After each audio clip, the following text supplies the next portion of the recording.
Welcome to a very special Coco Sports Lucha Underground review. I am the huge one, Dave Coco from CocoSports.com or KOCOSports.net. It takes you to the same place. It's where the world comes to kick ass, your home for combat sports, and above all, where it's okay to be a passionate fan. And we have a very special guest in. We got, and I'm gonna slaughter your name. That's my biggest fear about Lucha Underground is I cannot pronounce anyone. I mean, do they just sit there and be like, I plan on getting revenge? Like King Carino, I've called him King Carino from day one, and I imagine he just gets angry in the back and like, I'm going to beat up this nerd. I think maybe Big Rick's the only one who's really upset about that probably wants to get revenge on you, Dave. Well, that's a safe bet. Well, we'll definitely get the Big Rick. But we got Chris DeJoseph, and the best part is I slaughtered Chris. I was like, I'm so nervous about the last name. Chris DeJoseph, is that how you pronounce it, sir? That's correct. Woohoo! All right, and he's co-executive producer of Lucha Underground. He's going to join us for a review, and he'll also be answering your questions. I asked some of the internet inventory. Those are our lovely audience, some questions, and we got some crazy questions. We got some not some serious questions, so it's going to be all over the board, so hopefully you have fun with it. But first question we always ask, before we get to the big question we always ask, there's one question that everyone keeps asking about Lucha Underground, and their tone changes. Some people ask it with negativity in their heart, and they're like, there's no way you could do anything! How dare you try to do something different? And then some people ask it with love in their heart, and they're like, oh, please stay around forever, I'm so scared. And I think the number one question, no matter if they had negativity or love in their heart about Lucha Underground, is you've worked in television, you worked at pro wrestling, but working in television, you know that networks cancel stuff a lot. And with pro wrestling, they have a fear. And some people turn that fear into a hatred, that how is the relationship with the television network? And if people are turning into Lucha Underground, either falling in love or player hating on it, what is like the status of as far as out as Lucha Underground can go? Because I think that's a huge fear. Either way, either if you hate Lucha Underground, you kind of like, watch them burn. Or if you love it, you're like, please don't take away my Lucha Underground. So I guess that will be the first big question, just because that was the most asked question in different tones of voice. So basically, are we going to live or are we going to die? That's what people want to know about Lucha Underground. Yes, and some people like are begging you, stay on forever, and some people are just assholes, be like, you can't last more than an hour on television these days. So I guess, you can answer it either way. You can answer it the ones, but pretty much the question was, love or hate it, there is always a fear when you're a television show about being canceled. Now, you work for the company. What is your feelings? Because I saw your IDMB, and you've done a lot of television, and I'm sure you know television gets canceled pretty quickly these days. So yes. What is your thoughts there? Definitely. That's always something in the back of your mind. It's something that's always in the back of my mind. With every show that we write, every show that we make, you just never know. But I will say this, that I think we have a very strong backing from the El Rey Network and a commitment to continue this show and to make this show and make Lucha Underground as big as it can possibly be. Do I know for sure right now that that's going to happen? No. Do I have a good feeling in my heart that Lucha Underground will continue on at least for another season? I do. So I think that we are really just getting started, and it's kind of funny to talk about this, but like you said, in TV you kind of never know. But I mean, we're just aired our 19th episode the other night, so we're just a brand new baby. We haven't even begun to fully grow, and hopefully haven't reached our biggest point yet. Now, and this is a tough question because we're just fans, and this is your livelihood. How is the atmosphere back there? Like, is it like, hell yeah, we got this off the ground, we're doing this, baby? Or is it like, oh my God, we have to make this the best show possible? Or is it a combination? I think it's definitely a combination. For me, it's for me personally, it's a thing that I want to succeed. I want this to succeed. I have a bit of a chip on my shoulder, and I know other people involved in this project do too. And I think that they want to, provide the wrestling show that they always wanted to make and never had an opportunity to do so, and share that with a larger audience, and to grow something from the beginning has been pretty awesome. At the same time, I always challenging to make a better and better show. I mean, if I look at show 1 and I look at the show that aired the other night, Grave Consequences, I think you'll see light years of difference as far as even the production values and little things here and there. We're learning too at the same time as we're doing this, so. That there's definitely you can feel it in the air, like this is something that's a good thing. We're doing some things right, but at the same time, you can't get too cocky. You got to I just try to put my nose to the ground, and I think the rest of the team does the same thing, as we're putting our nose to the ground and we're grinding it out, and we're gonna just keep trying to make a better and better show every week. Now, this is the question we do ask every show, and we ask the internet imagery, we ask people, win, loss, or tie. We ask, what people thought about it. And Lucha Underground, you've got 2 ties, and one of them I feel kind of guilty of giving you. Like, if I went back in time, I'd probably give it a win. And now, as fans, we rate shows, win, loss, or tie. And I notice people that are so close to the company, there's 3 types of people. And the level-headed person is really the most rare. You usually have the perfectionist negative guy who's like, no show is great. Or you have the positive guy. No matter what happens, everything was a win. They're like, it's a win. Who's coming with me? And you're like, the ring fell apart, and 8 of our wrestlers walked out, and it was everyone saying it was the worst show ever. And that guy, one positive guy's like, it's a win. Everything's a win. So I think this is one of your best shows ever, and I'm not just saying that because you're on there. I've been kissing your ass way before you've been a guest. But I thought this was a huge win.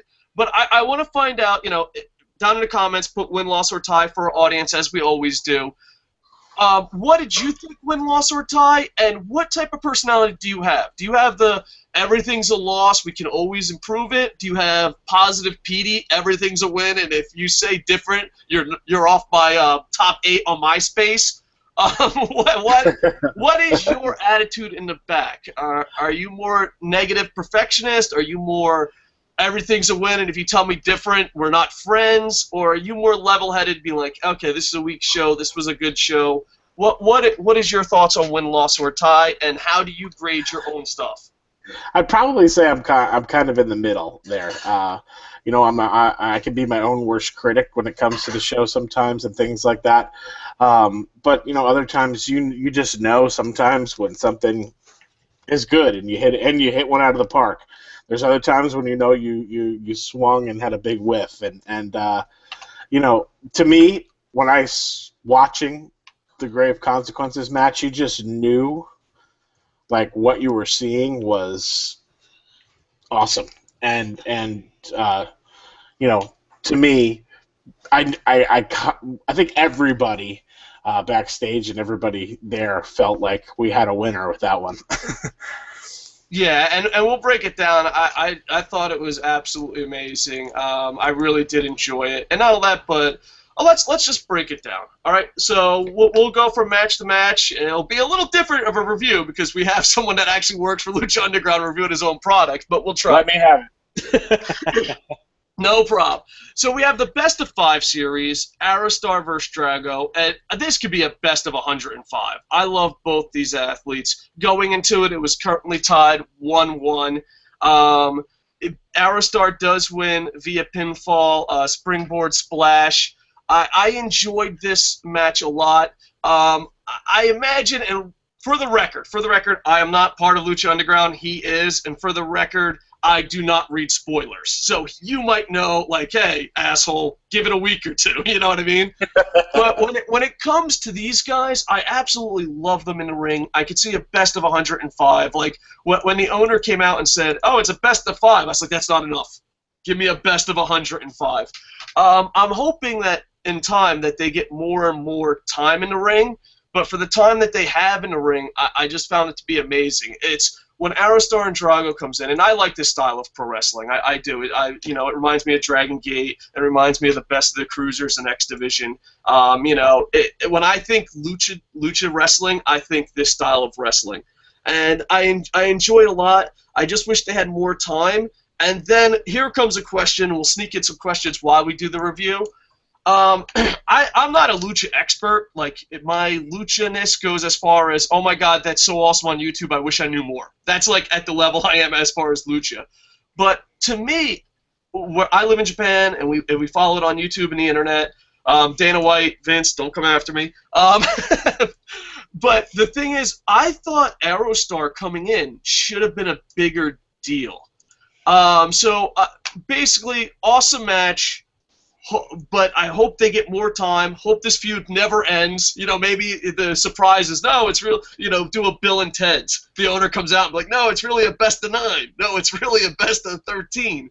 But I really enjoyed it. I thought it was absolutely amazing. And I just thought when Aerostar first came out, I was like, what? No video package? To me, he's like the second best luchador out there going today. And yeah, so overall, I thought the match was amazing, hoping they get more time. And the second thing is, why you not love Aerostar as much as I do? I think I do love Aerostar as much as you do. I don't think the introduction was what you would have necessarily wanted, but, at the same time, we have an hour show, and we're trying to get everybody in, but Aerostar is getting his chance to shine in Lucha Underground, and he'll have his fair share of video packages and things like that. It's just, with an hour time limit, it is sometimes difficult to introduce every character, but we've tried our best to do everybody justice and at least let you know something about each of these characters that are on the show so that you invest and care about all of the characters on the show. And that's something that's important to me. I think that's something that I didn't necessarily like at my time at WWE was 4 guys are all that matters there. And to me, being able to have pieces of the puzzle that you can have main event, great talents that you can have main event every night, any night, and you can mix and match, creates for a better wrestling. So give us some time, Dave. He's in a best of 5 series. I know how much you love Aerostar. We love him just as much. Just hopefully you'll get to see more. just I love him so much that I'm like, all right, Aerostar. Like, I kid you not, I was like, oh, who's the new guy? Probably some local independent guy, And I did like a spit take. I'm like, oh my god, they got Aerostar. I was like, and maybe I'm fanboying here, and we do that here. So I guess I'm not going to apologize for fanboying. You shouldn't apologize at all. Yeah, I will tell you, I dropped the ball on that one. I dropped the ball. Gotcha. Well, at least you're manning up. You're taking it like a man. But I really enjoyed this, and I can't wait to see where it goes. And yeah, thank you for putting on such great style of that, because different countries call it different things, but that's my personal favorite style of wrestling. I know everyone has different styles of wrestling, but I really love it when they're going 100 miles per hour, just doing stuff that I can't even dream of doing. All right, next we have another Conan hype video, and we could talk about Conan and hype. We got a lot of questions about him. I enjoy the hype videos. I think they're absolutely amazing. And the Conan thing kind of got me for a loop, because it looks like, is Conan getting revenge? Is he not getting revenge? Because I love Conan probably more than a straight man should, but sometimes, you guys portray him like he's Mickey from Rocky, And now he's like, I'm gonna get revenge. I'm like, really? All right, cool. But I enjoy the video hype and the video package, and I'm really glad because Prince Puma's coming back because I'm a huge fan of Prince Puma, even in his Dragon Gate days, and I was a little worried, like, oh no, where is he? Where is he? And now he's coming back, and you advertised 2 title matches, which I'm really excited for next week. So the Conan thing, a bit strange. I don't know where it's going, which could be a good thing. And here's the thing, like, once you get on a roll, like, I think Lucha Underground has this. I think certain shows have this, where fans, they say, give it time. And when you're a company like WWE, TNA, and you have a track record of not delivering, I think it's like, oh, give it time, go fuck yourself. But when it comes to Lucha Underground, Lost, Futurama, I don't watch much television. That's why I'm referencing such old shows. You're putting us up there with some good ones, though. So that... But, like, because, like, example, let's just use a famous scene from Lost, and we'll combine it in wrestling. Where, like, you trust J.J. Abrams. Most people trust J.J. Abrams when he's telling a story. He's one of the best, storytellers in all of Hollywood. So when a polar bear just magically appears, you're like, oh, give it time. I trust it. And that's what I feel like your company is doing right now with Lucha Underground. You've delivered for the 19 weeks that you've been on. You delivered such good content that when something is questionable, you can be like, oh, okay, we're going to give it time. Where when WWE and TNA say this, especially like those big defenders, and you're like, oh, give it time, you can list off so many storylines that just went nowhere. And to me, did you do this? Was this done on purpose? Was this, because what I'm saying is, like, when Lucha Underground or even New Japan to a bit, but definitely Dragon Gate, maybe Ring of Honor, maybe AAA, when someone says give it time, you trust them. Paul Heyman run type company, you trust them. Did you do that on purpose, or did you take pride in that, or is that just fans falling in love with the product? Because an example is, people online were like, oh, the Bellas twin storyline, give it time, it's going to be good. And it went nowhere. It went nowhere. I guess the art of storytelling, do you take pride in that? Because I'm rambling now. What I'm wondering is, I trust Lucha Underground way more than I trust other mainstream products when it goes give it time. So when I see a Conan video, I'm like, I don't know if this is going to work out. Your storytelling has been so good up to this point, we're willing to give it a chance. And the same thing with the key and other aspects of the show. Was that planned, or was it just like, no, just people fell in love with us, worship us? No, everything that we do on Lucha Underground is as well thought out as possible.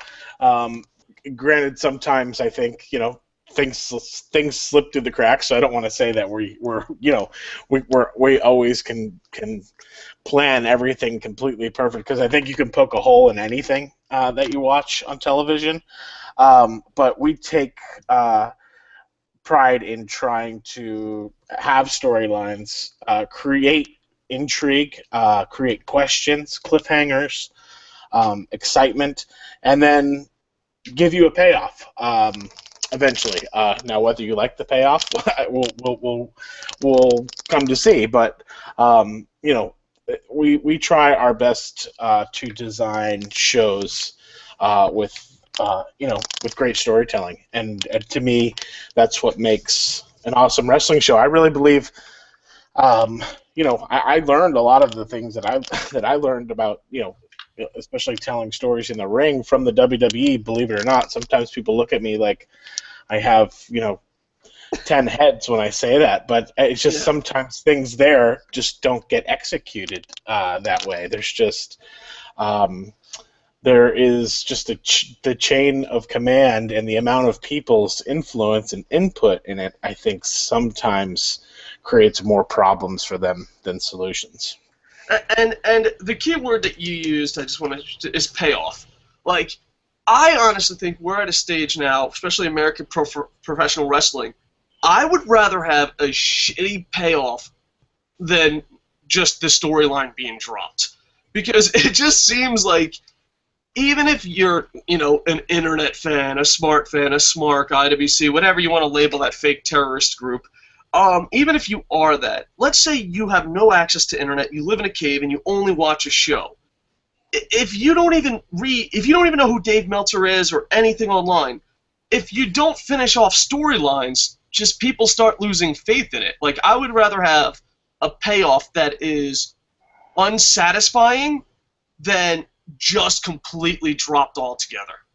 Yeah, I'm definitely a believer in paying off storylines. There's nothing worse than, you're investing an hour of your time every week to sit down and watch Lucha Underground. To me, my opinion is we better give you something for that time. Your time is valuable. You could go do a million other things. You could watch a million other shows. So, that's something that we take very seriously, and we want to give you the best bang for your buck, and your time. Now, one thing that people are asking about is the movie style, and I'm sure you get this question a lot. I think it's genius, even before and the thing I love about Lucha Underground is when I was a wrestling reporter, like, oh, what would you do? And I'd be like, well, I'd do this, do this, do this, do this. And, my list of what I would do is actually Lucha Underground. So I'm like, good, don't need to come back. But the movie stuff, I think a lot of people, the majority of people that watch Lucha Underground enjoy it. My wife only watches live pro wrestling in Japan, and she hates televised pro wrestling. She just thinks it's stupid. She grew up in Tokyo, and men just go out there and battle each other while you drink soda and leave happy. So, storylines don't get her. But she watched Lucha Underground, and even her, she's like, oh, I like this. It's like a movie. It seems like it's working so good, and it's kind of new for the American product. How confident were you that was going to work out, and were you a bit nervous trying something that different on that big of a stage? Yes, because originally we had shot it just with regular TV cameras, multi-camera, and but we had shot the original Prince Puma package, like the first one that you introduce him. This guy, Skip Chasen, who's one of our executive producers, he had shot that for us, and we saw the first cut of it, and everybody was just blown away. And my boss, Eric Van Wagenen, and the people at El Rey Network came up with the decision that we should shoot everything this way. And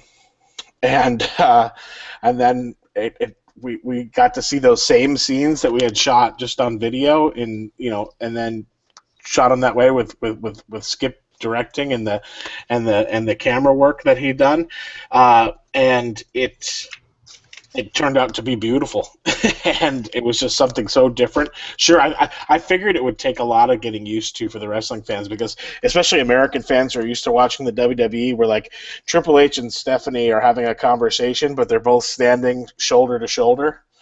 It's just the most awkward, to me, unrealistic thing. And even though we take you to this other place of, it's like a movie, I think it adds, in a way, more realism to what is happening and sucks you into this world a little bit better. Yeah, and I definitely enjoy it, and I think you're absolutely right, because the problem is when it comes to storytelling and entertainment, you want to be sucked into that universe, and I think especially the American product, they have a kayfabe problem.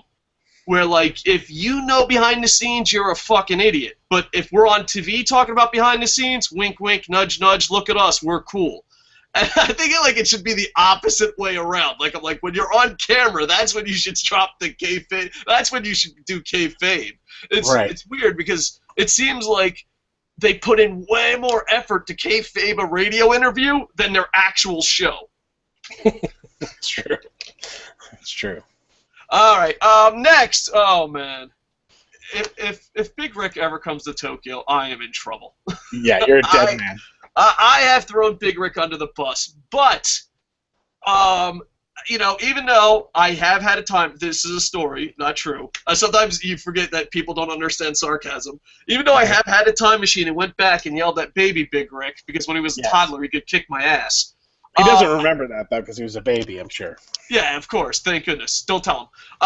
But I've always hated Big Rick. Like, I just, But with that said, first off, there's going to be a lot of eye patch questions. Second, we gave you the eye patch. You asked for the eye patch, and you got it. I did. I was delusional. I was delusional and thought like I had a factor in that. Like I was like, yeah, they're listening to me. And when he threw down the eye patch, I think a week or 2 weeks ago, I was like, no, don't do this to me. But hey, he's a million times cooler with the eye patch. Hopefully the eye patch stays forever. Don't worry, I'll have eye patch questions in a second. But when it comes to big wrestlers, Big Rick, it's funny because, in WWE, they always say they're a big man promotion. But they throw the big men out there, but they don't hide their weaknesses. Where, like, if an A-Train comes to New Japan, a Tyson Tomko comes to Japan, they hide their weaknesses, even Umaga. And they hide their weaknesses and become huge stars.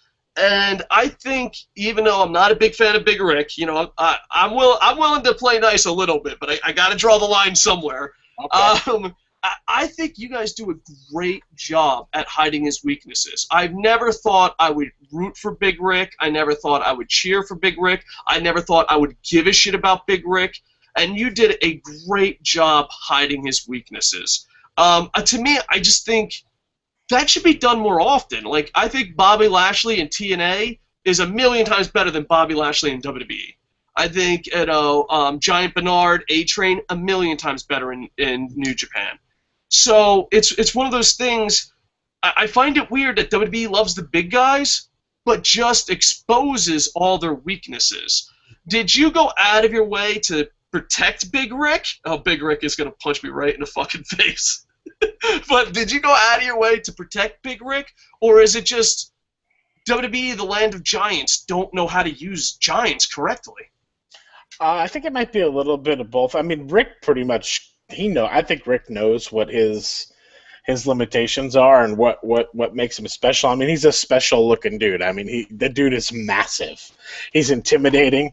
He's scary. And the part that attracted me to want to have Big Rick on the show is just because he's just so different than anybody else that we were, thinking of bringing in.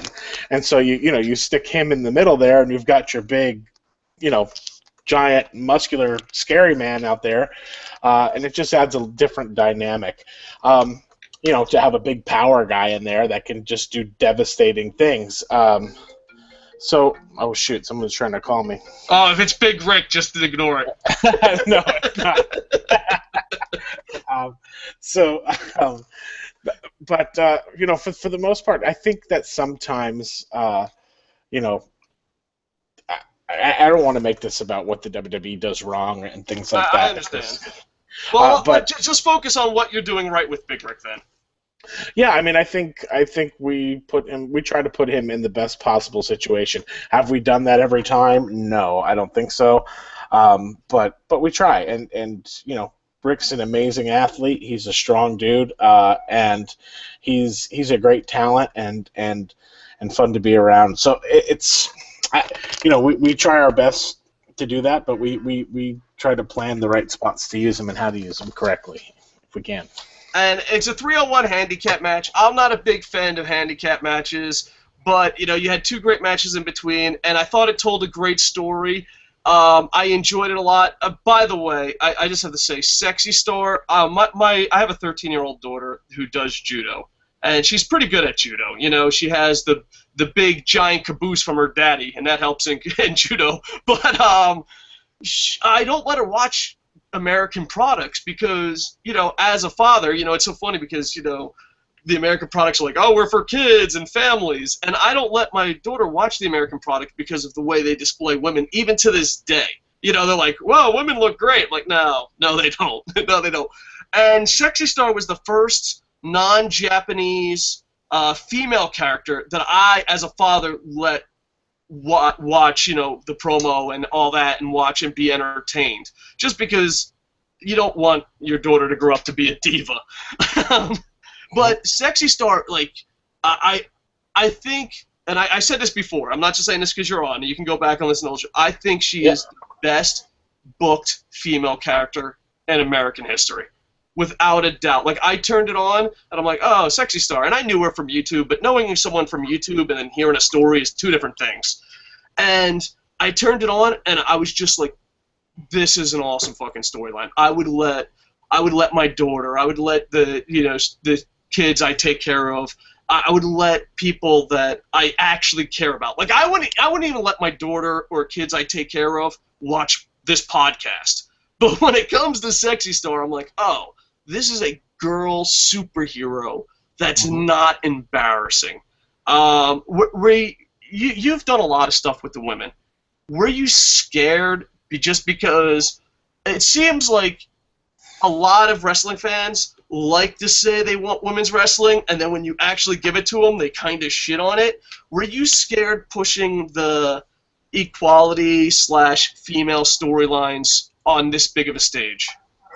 No. And the reason is, I mean, I guess the way that I look at the show, and I think everybody involved looks at this show, is like you look at Robert's movies or I mean, comic books. I mean, that's what this is. It's a comic book. It's the Avengers. It's, nobody thinks twice when Black Widow is beating up somebody, or Wonder Woman is fighting a man, you have strong characters on TV shows that are female too, but for some reason wrestling fans can't quite get over is this, where do they stand here? And that's exactly what I think you hit the nail on the head. That's exactly what we tried to make Sexy Star and the other talent on this show. They are superheroes, and in my opinion, female superheroes are just as strong as male superheroes, and her story is real. Her story is real.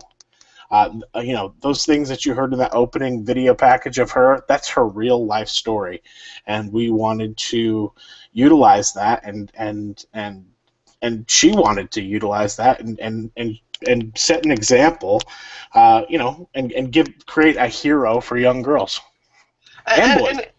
And it's great because, like I said, this is the first time I would let and I don't even let my daughter watch this podcast, so, because we get those notes. How dare you say, no, it's just there's adult stuff and there's kid stuff.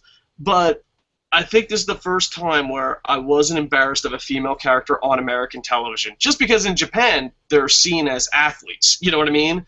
It's like you see Kana or any of the females, you're like, oh, they're athletes. We're going to watch female athletes. But it's not felt like that in most companies, and I was really, really high on Sexy Star and hope she does good. All right, let's get some a little bit of negative here. We're getting a little too positive. Let's pare it back. Oh boy. Now Big Rick goes. It's elimination match, which, by the way, I like elimination matches a lot better. But Big Rick goes against the Crew. Big Rick beats the first two guys. The third guy who burnt his eye is about to escape. Sexy Star makes the save, beats his ass, throws him in the ring. Very nice touch. I enjoyed that a lot. And then Big Rick finally gets the win. But here's the thing. I enjoyed it. I'm not a big fan of handicap matches. I'm not a big fan of Big Rick. A huge fan of eye patches. But I think everything went good. Now, here's my question, nerdy booking style. Do you feel coming out of this, and granted, I don't read spoilers, so you might be like, fucking Dave, shut the fuck up, but do you feel coming out of this match that the Crew looks a little too weak? I can understand that concern, but at the same point, if Big Rick didn't get vengeance for getting his eye burned out, he would have looked horrible too. To me, it's like, you had to give one or the other. Everybody in that building wants to see the Crew get their ass kicked, and especially after what they did. And I think that we gave the audience what they wanted, and that's what it really came down to for us.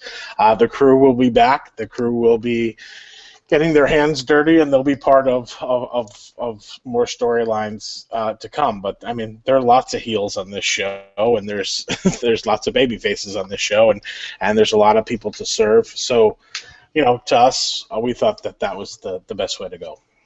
And I like the crew a lot just because like they are, I got my balls busted on Twitter for saying this, but I'm standing by it. I like the crew a lot because there's nothing I like about them.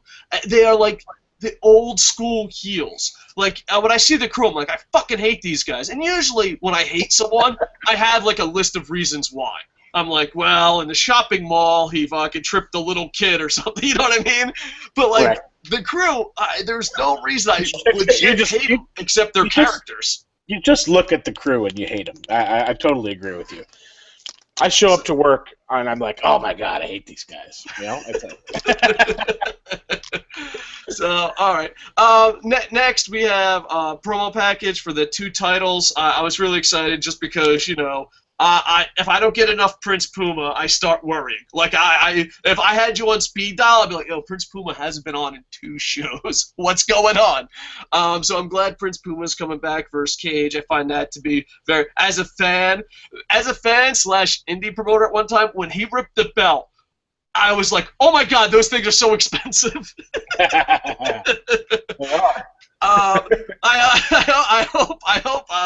I hope that they bring the title back, and not only that, but I really like the fact that AAA is having a title now. Their first match, I wasn't that big of a fan of, but I'm excited to see where it goes, and hopefully they can go up from there. And how is the AAA relationship? How does it officially work? Because this is what I hear. I hear like AAA owns everything. They have a working relationship. What is your relationship with AAA? And also on top of that, is it a good relationship? And are they happy with what you guys are doing? We have a partnership with them. I believe they're happy with what we're doing. I hope they're happy with it. I think we've brought some more exposure to some of their talent, and at the same time, I think we have a great partnership with one another on this show. They are, they help this thing move along and have provided us with a tremendous amount of talent. So they are partners in this show, and we work with them and get it done. So hopefully they're happy with it. They seem happy with it. Every time I see Dorian from AAA, he always has a big smile on his face and shakes my hand. So at least I think that's a good thing. So we'll see. All right, so and we get this a lot, and it's so funny because like the negative people will be like, "You guys are going out of business," and the positive people are like, "All right, we're gonna go against WrestleMania next week." But a lot of thing that keeps popping up in the comments and in our audience is, will there ever be a AAA Lucha Underground Super Show? Possibly your first pay-per-view. This is an idea that people have been talking about for a while now. I think that's a really cool idea. Right now, there's no plan to do that. There's no plan for us to have pay-per-view right now. We're just focused on making a television show every week, a good television show that you can watch every week. And we in a way we build our matches to almost like pay-per-view. If you look at last week's episode, pardon me. No problem. Sorry. If you look at last week's episode with the cage match, and then this week with the casket match, the grave consequences, and the following week with a bull rope match and a street fight, both for 2 separate titles, we've kind of, in a way, create television pay-per-view, blow-offs, big, extravagant things. Aztec Warfare, for instance, would be one. We're trying to create tent poles along our stories to pay off those things. I think that's an awesome idea, though, if we ever do get into the pay-per-view business. AAA versus Lucha Underground would be awesome. And now that we're talking a little bit business before we go to the main event, everyone and their mother from day one that fell in love with it. Merchandise. People they want to know about merchandise. Is there a way that people can buy merchandise, and will there be a way that people can buy merchandise? Yes, there's two ways you can buy merchandise. You can come to the temple to a show, and you can buy merchandise there. And I believe right now they also have a website set up now where you can buy it that just came out like last week or maybe like the week before that. But I think only in the United States right now, not internationally. But I promise. Hold on, I just need a moment to get my shit together. A little emotional. You do have a super fanboy in Tokyo. I'm gonna send you a care package. I just have to get I'm just trying to acquire enough merchandise to send to you to Tokyo. Okay. Well, I really appreciate that. Now, here's the thing. I beg you. I'm super grateful that you're sending me a care package, but I have a fear. Can we keep the care package away from Big Rick? I might send. He might Randy Orton that care package. If a giant crate shows up at your front doorstep, watch out. I'll just run. I'll just be like, no. Okay, I'm gonna send you a Big Rick T-shirt. It better have an eye patch. That's a good idea. Now, see, sell the Big Rick eye patch. There we go. I am pro. Now let's talk about this match. I enjoyed this match tremendously. Grave consequence matches you got, and I'm going to slaughter this, so don't chuckle too much. Mil Muertes, did I say that right? Mil Muertes. My Spanish sucks as bad as my Japanese. Going against Phoenix with Katrina. Now, before we get into the match, let's go storyline. Dude, I'm a nerd, and from all that you've said on Twitter, you say you're a nerd. Right? And hot chicks just don't randomly come up and kiss us. I don't know about you, but that's never happened to me. No. All right. But I'm saying, if I was Phoenix, this is just trouble. You gotta back away, like from day one. And now that I remember watching the vignette and go, what? Because she just comes up, kisses him, and says, "Don't tell anyone." I'd be like, "What? You kissed me, you crazy girl!" Poor Phoenix. Poor Phoenix. I never thought I'd feel bad for a good-looking athlete getting kissed by a hot chick, but you pulled that off. You pulled it off pretty well. Yeah, you have to watch out for Katrina. She's dangerous, and she immediately blackmailed Phoenix right away, and I think. That's when you know you have a good woman. When that's when you know you have a good woman. But no, I really enjoyed the storyline. I dug it a lot, and this match was absolutely amazing. And Matt Striker, I'm gonna get some heel heat. I think he's the best in the business. I honestly do. I know there's gonna be people like, what about JR? What about JR?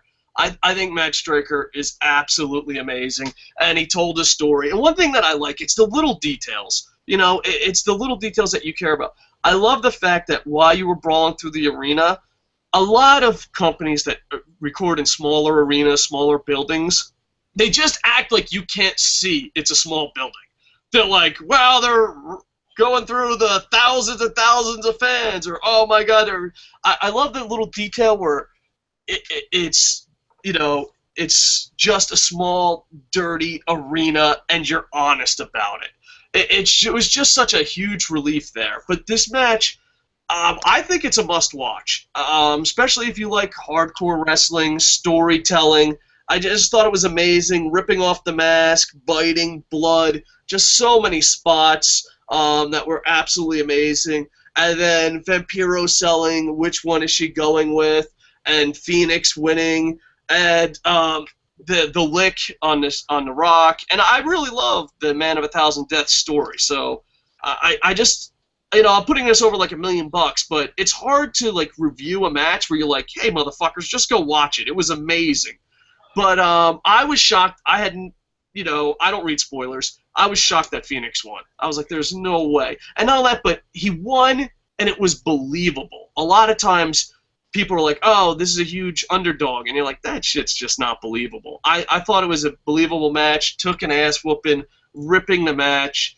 You played off Mexican holidays. I just really enjoyed this match. I thought it was absolutely amazing. When you wrote this, or the creative team wrote this, did you picture it being this good? Did you, because it's one of those things when you write something and you send it out there, it's up to the athletes to tell the story. How did you feel the athletes told this story, and what did you think of this match? I thought the athletes. I mean, it blew my mind, the things that they did. We walked through some things, so I had an idea of some of the things that were going on. But the athletes involved. I know Vampiro had a huge part in helping put that match together, and it was just tremendous. I went and I told them, I said, can you guys have the best casket match of all time? Like something that's so different that we've never seen. And they accepted the challenge and went out there and executed it. And it was, there were people standing in the control room just with, those are the only people I could physically see, with just their mouths wide open, like not believing what they were seeing, and I think the audience that was there that day felt the same way. So it was definitely an experience to see it live, and then to be able to watch it, being prepared to go on air, and then eventually on air last night. I was just so excited about it and so proud of it. I mean, to me, it's the greatest casket match of all time. And I hate to put my own stuff over, but it's those two guys who wrestled that match. They deserve it, and man, it's just crazy. And it's one of those things where, like, everyone's going crazy about a new short video documentary online called "Wrestling Isn't Wrestling," and there's a line in it, and I believe like you had one of those moments when pro wrestling is on. It's the best entertainment in the world. Like, there's some really, really shitty pro wrestling. But when it is on and you're telling a story and the athletes are busting their ass, I don't think there's any entertainment better in the world. I completely 100% agree with you. It is not only a spectacle for television, but for a live event. It's art. It's theater. It's beautiful. All right, we got a lot of questions saved up and some live comments, so please check out Lucha Underground, and we are going to hit up some live comments, and then we are going to hit up some saved up comments, and we have a bunch. So if it gets too much, because some of our shows are longer, just say, hey, 2 more or 1 more, and we'll just tap out there, okay? You tell me. So I'm all right, good. no problem. Brandon Maltz says, Dave, best Lucha Underground I've seen. He also says, to you, huge Lucha fan, I really hope you guys stay on air. And a lot of people think that. He says, win. Boom Boom, hi, this is Boom Boom, first-time caller, long-time listener. I give the show a win. I've never seen anything like the Grave Consequences match.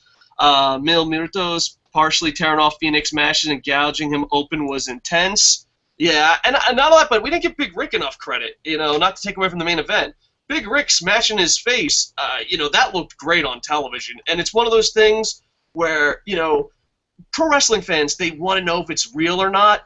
But to me, if I just question if it's real or not, that to me is pro wrestling at its finest. Sometimes people want to know the magic trick. I just want to be entertained to go, wow, is he really smashing his face? And I thought Big Rick did a great job, and the guys producing did a great job on that. Lennox Wooderson says, win, what a great showcase of everything Lucha Underground does best. Shundell Hall says, oh my god, thanks Dave and Chris, I love you guys, no homo, LOL. Lucha, don't fail me now. Phoenix. Yeah, wait, we get some comments here. Phoenix is the best besides Prince Puma, a.k.a. Alright, and I don't know, how are you about kayfabe? Like, as far as people knowing who Prince Puma really is. Does that bother you, or does it just like, hey, it's part of the business? I mean, I personally, I'll to me, I'll say it's Prince Puma because it's Prince Puma to me. But it's not hard to find out who Prince Puma is. You just have to Google it. So yeah. No, because like it's so weird because people in the wrestling business are like, oh, Prince Puma, and in his other company he used to be, and then people lose their shit, and I'm like, well, I don't know. That's one thing I do like about Stryker. And by the way, just tell Stryker I love him. Like, okay. I'm not even gonna add no homo after that one. Just tell him I love him. But Okay. I think that's one thing that I love about Matt Stryker is he'll mention New Japan. He'll mention other companies. You know, I just think that small detail doesn't hurt you. I think that small detail just gets wrestling fans on board that you respect them. And I know not everyone shares that opinion, but just from Matt Stryker, I imagine that's the company's outlook on it. Yeah. Matt is awesome, man, and I think he's, I mean, that's the one thing. It's like we're not afraid to acknowledge that there's other stuff out there, and there's great athletes out there, and there's great wrestling out there, and I think it's cool. We're all wrestling fans, so. Big Rick Fury. Oh, go ahead. Sorry, I just said why not talk about it? It's cool. All right. Lennox Wooderson says Big Rick Fury is one of the best character rebirths ever. All right. I never and I would have to agree with Lennox Wooderson on this because the reason I agree with it is you took someone I absolutely hated. Like, I kid you not, when I first saw him appear on Lucha Underground, I was like, for like 20 minutes. But you turned to, hell yeah, eye patches and ass whoopings. So, great on, I guess, rebirth, as Lennox Wooderson would say. Franielli says, no way, Dave. How did you manage to get the surprise guest host? We actually are holding shotguns to his head at his house. No, and on a serious note, though, we're very grateful. We're a very small show, and we're very nerdy.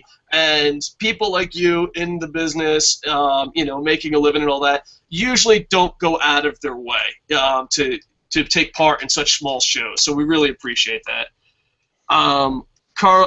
Carlos says, I used to like Mil Muertos a lot. Now, after I find out who the wrestler behind the mask is, I fucking love him. LOL. See, that's something I don't know. I don't know who he really is.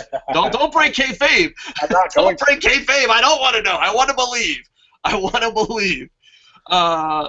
Ralph Morales says, the main event, I didn't really know what to expect. It was just awesome. I was entertained thoroughly. Great physical match with great storytelling. All right, so there we go with some live comments. We do have some more questions. We have a list that was emailed to us. But let's ask the most serious question.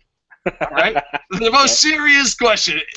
No, it's gonna get nerdy to serious, but this is definitely the most nerdy.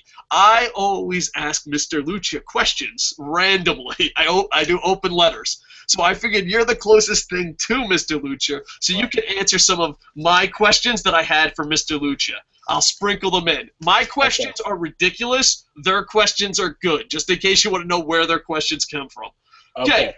Mr. Lucha, Drago ran up the stairs in one of your previous shows, and it was the fastest human being running upstairs I've ever seen in my life. I need to know. I know, I don't want to break kayfabe, but sometimes as a wrestling fan, you just have to break kayfabe. When he was running up the stairs, was the film sped up, or is he just the best stair climber ever? I know I don't want to give away the business, but I need to know if he climbed the stairs that quickly. He might just be the great. As far as I remember it live, it was pretty fast. I don't know if there was any tricks or anything like that that were done to it. I don't believe so. I think he's just that damn fast, and he wanted to get into position fast enough. So, dude, if he's like a stairmaster. I think he went like every fourth step and just was like he just sprinted up every fourth step. It was amazing.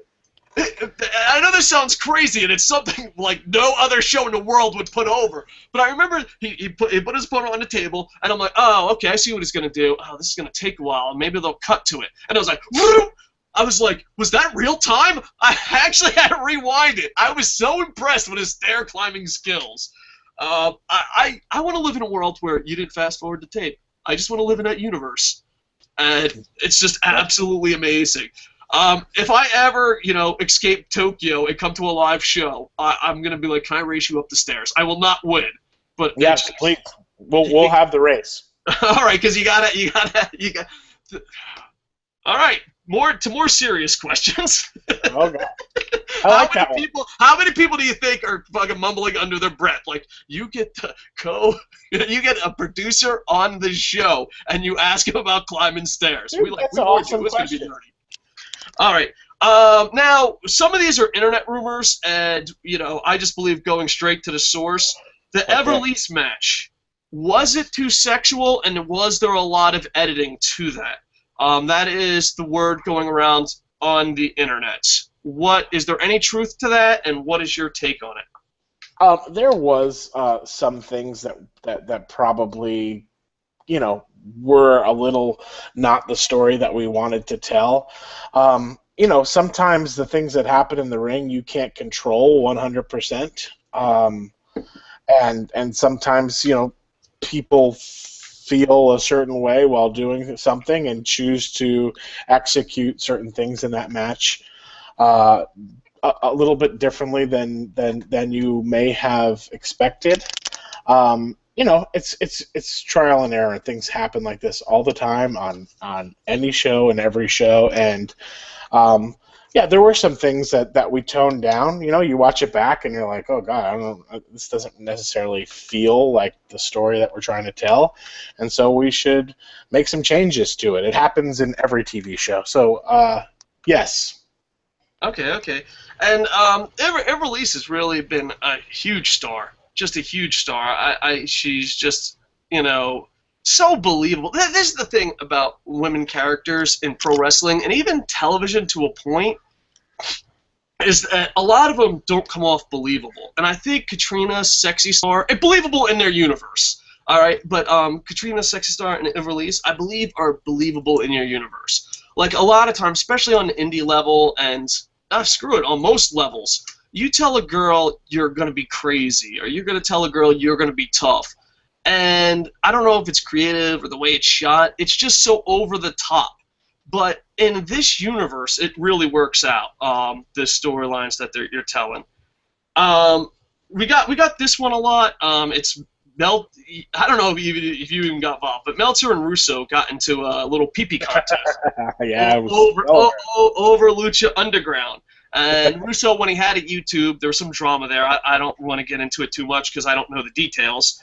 But Russo did appear at Lucha Underground. I don't know in what capacity. But Meltzer says that there was some creative talks, and then Russo just turned around and made a YouTube video making absolute fun of that situation. So we'd ask the source, are you Team Meltzer? Was there some conversations? Are you Team Russo? He was only there to get stuff for his site that he lost. I'm Team Russo. All right, so Team Russo. He was only there to get stuff for his website, and it turned into something absolutely insane. But it just became a big. I don't know. Everybody was trying to. I don't know. It was just crazy. I really don't know what to say about that scenario. But there was no job offers, no talk, no nothing like that. No, absolutely not. All right. Now we're going to talk a little WWE, but focus a lot of these guys, creative guys, when they come out, they go on the internet, and their ideas sound a billion times better than the product they did on national television. Vince Russo, we used to call him the devil, but then I checked out his podcast. I'm like, he doesn't sound like the devil. And I don't know if he's just playing to an audience, working you, brother. But you did work for WWE. How does it feel not to be doing a podcast, but actually get to show the world your vision or what something you like? Because I don't know, it's one of those things like a politician's like, when he's in office, he's like, everything's fine, and the politician gets off, he's like, this was horrible. How does it feel like you worked for WWE, now you work for Lucha Underground, everyone likes the product, most people like the product compared to WWE's product now. Does it feel good? You're like, hey, I'm not podcasting, I'm showing you what I like. Is that a good feeling? And in Vince Russo's case, or other creative people's cases, do you think they're trying to work the internet, or do you think it's like, no, they might have had good ideas that got shot down? I think there's a lot of times where good ideas got shot down. I mean, when I was at WWE, 99% of my ideas got shot down, but I did have a lot that made it on. I think that there are sometimes often bitter, creative people who come on to and fantasy book online and stuff like that. It's like, okay, I get it, but everybody, they're probably fans just as much as anybody else. Who's giving their opinion on it. Russo, I mean, he has a track record. He's worked multiple places. He's worked for a long time in this business. In my opinion, he has a right to say stuff, things like that. For me, it was just sometimes I have in the past made a few mentions of things that I may have not liked, or if somebody asked me a question of like, what would you do? But I never really wanted to go out of my way to just go out and, go online and talk all about how I would do things so differently in the WWE and blah, blah, blah, blah. To me, I was about making a good TV show. I loved wrestling when I left the WWE. I no longer loved wrestling. I hated wrestling. I was tired. I was burnt out on it, and You had to find your smile. yeah, I did. I definitely did. It's 7 years on the road with the WWE is not the easiest thing in the world, especially when you're in the writers' room, and it's a 24/7, 365 job. So, when I got to be involved in this from kind of the ground floor and kind of get to make some decisions that I'd always wanted to do, yeah, it feels good to have people say nice things about the show. So, that's good. But I appreciate the compliments that we've gotten on it, but and I think everybody involved does. But we're just going to keep working on making better and better shows and making this a better show. All right, and you bring up something, and I always find this interesting because, I love being a pro wrestling fan, and even this, small adventure we're doing now, I guess hobby. We always say it's okay to be a passionate fan. It always seems like people want to be experts, people want to be insiders. It seems like being a fan is such a dirty word, and you being having a job that a lot of fans want. Yeah. How hard is it to go from the day-to-day grind and still be a fan? And on the highest level, how many people do you think are actually fans? Because as a fan, from the outside, it just looks like they hate what they do. And I don't know if it's because of the grind. I don't know if it's because fans are so crazy, obsessive. But, like, the creative guys that I've met, and like I said, I'm nowhere on your level, they always had this, it's just wrestling. And I'm like, no, have pride in what you do. Like, if I did comics, I did all different stuff, and no one says, oh, it's just comics. But, I don't want to throw any companies under the bus, but you can figure out who it is. But I met with them, and they're just like, oh, it's just wrestling. And I'm like, you're in charge of the future of this product. You know what I mean? Like, what do you mean it's just... does fans get killed from the grind, and are there actually fans, legit fans, like they're not embarrassed of the product in the business at your level? Yes, I do. At least everybody on my team for sure is are fans and are not embarrassed of wrestling and love wrestling and love Lucha Libre and have a passion for this show.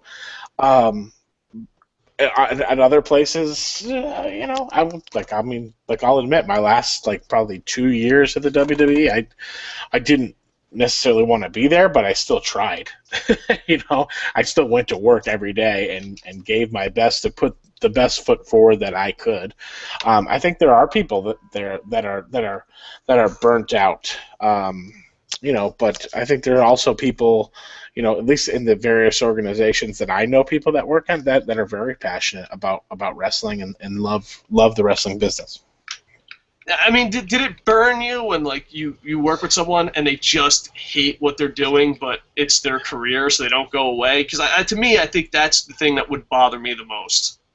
Yeah, I mean, it doesn't not necessarily, not necessarily burning me, but for the most part, it's gosh, I'm trying to be delicate with this answer. It's like, yeah, I'm a believer you should give 110% at what you're doing, and like I said, somebody is giving an hour of their time to watch this show, and you're getting paid to work on it. You should work your hardest on it. Granted, not everybody likes their job. If you hang around in a job too long, I certainly think there's plenty of people who have just been around in one job for long. It happens in every kind of job, every career, where it's like you need to possibly make a change and better yourself and maybe find some more happiness. Sure, there's people like that in the business at my level, 100%. But a lot of times it's like, hey, you've got a good salary and a good job and some security, and it's the only thing you know for so long that you're just kind of trapped in the bubble. All right, and then now let's get to some more fan questions here. Stryker keeps mentioning that anyone could come to the temple, and our audience, are big New Japan fans, majority of it. Is there any chance or any way that Stryker saying anyone could show up that you'd possibly get Japanese talent, especially from New Japan? I think there's a possibility for anybody to show up in Lucha Underground at any time. Gotcha. Now let's talk a little negative, like just in case, positive, negative. Online rumors, Vampiro on the mic. Vampiro is a legend. Vampiro is respected by those that know who Vampiro is. I don't know if the younger generation respects him as much as the older fans do, but there are internet rumblings that he's not the best at color, and that Lucha. And I'm just going off internet rumors, so don't try to kill me here. But that people are not happy with Vampiro, and there's a lot of editing because Vampiro, to me, this is just my humble opinion before you answer, I think is like one of the best color guys in the world, or he forgot that he's on television. Like, I don't think there's like an in-between with Vampiro. Sometimes I'm like, oh my god, Vampiro is doing a great job tonight. And so I'm like, does he know his mic is on? What is the feeling about Vampiro, and is there any truth to any of these internet rumors? No, the feeling about Vampiro is we love Vampiro. Vampiro is Vampiro. He is, one of a kind. And, you got to understand, Vampiro, he's never been a color commentator. This is his first time doing this. And it's a very difficult job. Yeah, and he's learning and getting better every week at it. And at the same time, he has a lot of other duties on the show. And I think Vampiro cares about this show, and he gives 110%. And I think he's going to continue to get better and just keep watching. I have faith in Vampiro. We trust. All right, we'll go to some live comments here. Franielli says I'm sorry to do this, but if I can just take a couple more, and I have to get going. People have been calling me trying to problems. Okay. I'm sorry. How about we do live comments and then wrap this bad boy up? Okay. All right. Dave, how many favors do you have to pull to get this special guest live? Yeah, we're a small show. It's kind of like we ran a small indie show, and we only used local talent. And then one time we booked Dustin Rhodes as a surprise, and then that was like, oh my god, you guys are awesome. How'd you pull this off? And I'm like, we're lucky. So thank you for being this show's Dustin Rhodes. Javier almost says, I love the main event. It makes me believe again. 100 points to Phoenix. Voice of the Voiceless. Chris, please do a pay-per-view in a big place. I'm sure everybody will pay for it. It doesn't need to be every month. Good luck. Lucha Underground is the best. Javier almost says the show was a win. Franielli says, thanks a lot. Chris, as Dave said, not many people in the business would be willing to go out of their way to support a small show like this one. It does mean a lot. Javier says, are we going to get some finishers replay? And I think this might be the last question of the night, because this was also on my list. I love your product, and we joke that replays are a gateway drug into making it raw. I absolutely do love the product. It's just your finishers, you have some amazing finishers. Is there any chance that without turning into a recap show that you could add in replays of the finishers in the future? I think there's a possibility of it in the future, but as of right now, I think we're fine with the way the show is. But I think there's a possibility of it. Gotcha. So I'm going to rewind it 27 times to see him run up the stairs again. Yeah, that's cool, man. But we have our reasons for it, and maybe in the future. All right. Well, thank you very much, everyone. Please check out Lucha Underground on El Rey Network. Please like, comment, subscribe. Is there anything you would want the Internet Infantry to do? We're small, but we're like the Marine Corps, small, but we fight a lot. Is there anything we could do for you? Is there any Twitters, Facebooks, all that? I mean, follow at Lucha El Rey. You can follow me if you want. I'm kind of boring at Chris DeJoseph. Well, I found out you're a Cardinals fan and a Devils fan. How did that happen? Well, my dad is a Cardinals fan because his brother was a Giants fan, so he picked that team, and of course he picked the Cardinals of all teams. I was like, why'd you pick the Cardinals? You could have picked the Eagles. Right. Yeah, that's true. But I think the Cards are good. But I was a Devils fan because my dad was a Rangers fan, and I hated the Rangers, so I became a Devils fan. Gotcha. So a lot of spite there. Yeah, I grew up in New Jersey, and I love the Devils, but it's so funny because nowadays they're a bandwagon team. And I remember being in high school in New Jersey being made fun of because I liked the Devils. And now everyone's like, you like the Devils? How could you? So, But yeah, all right. Well, thank you so much for making time for us, and thank you. And you're welcome back anytime. So I really appreciate it. All right. I will not disturb Coco Sports for a while, but dude, I do want to say I'm a big fan of what you're doing, and keep up the good work. And it's definitely one of the most fun YouTube wrestling review shows out there. I just love your honesty and everything you do on this thing. So keep it up, man. I really appreciate those kind words, and I'm a huge fan of Lucha Underground. And now this is where we make love. Okay.